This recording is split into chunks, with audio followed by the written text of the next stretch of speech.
Hantu ibu di rumah tua. Aku takkan pernah lupa pertama kali mendengar legenda tentang kuntilanak. Cerita itu tidak diceritakan di sekitar api unggun, melainkan di sebuah desa kecil. Saat aku duduk di bawah cahaya redup sebuah restoran tua, warga setempat berkumpul, berbagi cerita sambil menyeruput teh, suara mereka bergumam di antara desiran angin di luar. Malam itu, seorang pria tua dengan keriput dalam seperti sungai, merunduk dan menceritakan sesuatu yang tak bisa kulupakan, sesuatu yang akan menghantuiku selamanya. Ada sebuah rumah tertinggal di pinggir desa, ia memulai, suaranya hampir berbisik. Rumah itu sudah kosong bertahun-tahun. Orang-orang bilang seorang wanita meninggal di sana, seorang wanita yang baru saja melahirkan. Arwahnya kini menghantui tempat itu. Dan kuntilanak datang setiap malam. Aku tertawa mendengar cerita itu. Hanya cerita hantu, tidak lebih. Kuntilanak, makhluk supernatural dalam legenda. Konon adalah arwah wanita yang meninggal saat melahirkan, menghantui tempat di mana ia meninggal, selamanya berusaha mengambil nyawa orang hidup untuk menggantikan anaknya yang hilang. Tapi itu hanya cerita, atau begitu pikirku. Semakin banyak warga yang berbicara, semakin besar rasa penasaran dalam diriku. Aku baru seminggu di desa ini, mencari petualangan. Mencari sesuatu untuk mengusir kebosanan kehidupan sehari-hari. Ide tentang rumah berhantu, yang terlupakan dan terabaikan, membuatku tertarik. Jadi keesokan harinya, aku memutuskan untuk menemukannya. Rumah itu mudah ditemukan. Ia terletak di pinggir hutan lebat, terisolasi dari desa, bayangan dari masa lalunya. Atapnya merosot karena tahun-tahun pengabaian. Dindingnya retak dan lapuk. Jendela-jendelanya pecah, serpihan kaca berserakan di tanah seperti kenangan yang terlupakan. Rumah itu tampak seperti sesuatu yang keluar dari mimpi buruk yang terlupakan. Seolah telah lama ditinggalkan lebih lama dari yang bisa diterima siapapun. Perasaan aneh menyelimutiku saat aku mendekatinya, tapi rasa penasaran terlalu kuat untuk berbalik. Aku melangkah ke teras. Kayunya berderak di bawah berat tubuhku. Pintu rumah terbuka sedikit, dan aku mendorongnya. Engselnya berderik seolah-olah mereka juga enggan mengungkapkan apa yang ada di dalamnya.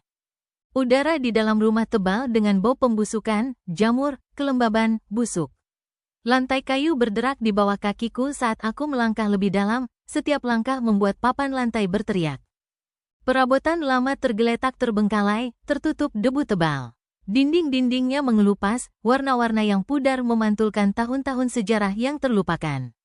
Namun, meski sudah lapuk, rumah ini tidak pernah terdengar. Keheningan yang meliputi seolah mencekik pendengarannya, hampir menyesakkan. Aku menjelajahi rumah itu. Mataku memindai bayangan-bayangan untuk menemukan apapun yang bisa menjelaskan reputasi menyeramkannya.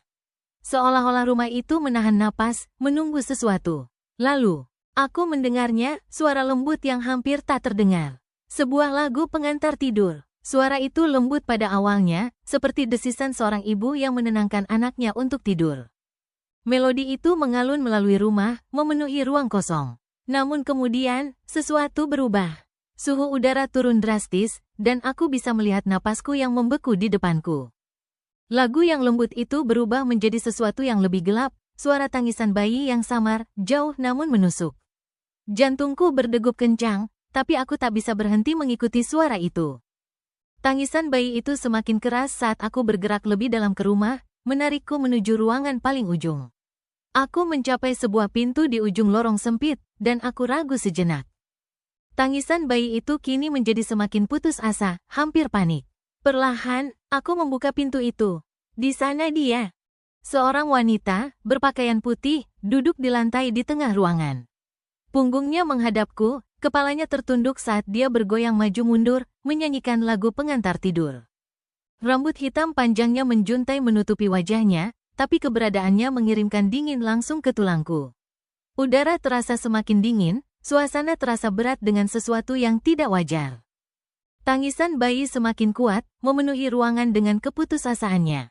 Pikiranku berteriak untuk pergi, tapi kakiku tidak bisa bergerak. Aku terperangkap di tempat, napasku terengah-engah. Seolah mengikuti waktu, wanita itu berhenti bergoyang. Lagu pengantar tidur itu terhenti. Aku bisa mendengar keheningan menelan semuanya, dan kemudian, perlahan, dia menoleh. Matanya, mereka kosong. Hitam seperti kehampaan, tak ada emosi manusia di dalamnya. Tak ada apa-apa selain kegelapan, sebuah kehampaan yang seakan menarikku. Wajahnya pucat. Bibirnya terbelah dalam senyum lebar, terlalu lebar, tidak wajar, membentang melewati batas-batas manusiawi. Seolah wajahnya dijahit dengan kegelapan. Tepi senyumnya menarik kulit sampai rasanya seperti akan robek. Jantungku berdetak kencang. Aku ingin berteriak, lari, tapi tubuhku tidak mau menuruti perintah. Aku hanya bisa melihat saat dia berputar sepenuhnya menghadapku, kepalanya miring dalam cara yang mustahil dilakukan oleh manusia. Dan kemudian, dalam sekejap mata, dia hilang. Ruangan itu kosong. Tangisan bayi, lagu pengantar tidur, semuanya menghilang ke dalam keheningan, meninggalkan hanya udara dingin yang mati di sekelilingku. Aku mundur, kakinya gemetar. Kenyataan tentang apa yang baru saja aku saksikan merobek pikiranku. Tapi saat aku berbalik untuk pergi, pintu itu tiba-tiba tertutup dengan keras, suara benturan itu menggema melalui rumah kosong. Aku tidak bisa bernapas, penglihatanku kabur, rumah itu seakan mengepungku, dinding-dindingnya menekan tubuhku seolah ingin menjebakku di sana selamanya.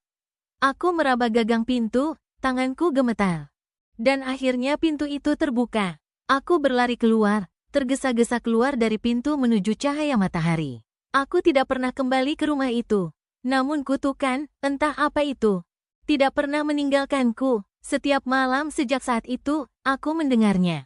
Lembutnya ham lagu pengantar tidur, melayang di angin, terlalu halus untuk nyata namun terlalu dekat untuk diabaikan. Tangisan bayi, jauh, putus asa, dan namun sangat dekat. Itu mengikutiku, menghantuiku, seperti bayangan yang tak bisa kutinggalkan. Aku tak lagi tidur dengan tenang, karena aku tahu dia selalu ada. Menunggu, mengawasi, seperti yang dia lakukan pada banyak jiwa lainnya. Kuntilanak masih ada di luar sana, di rumah tertinggal itu, dan dia tidak akan pernah berhenti. Dan aku pun tidak akan pernah berhenti.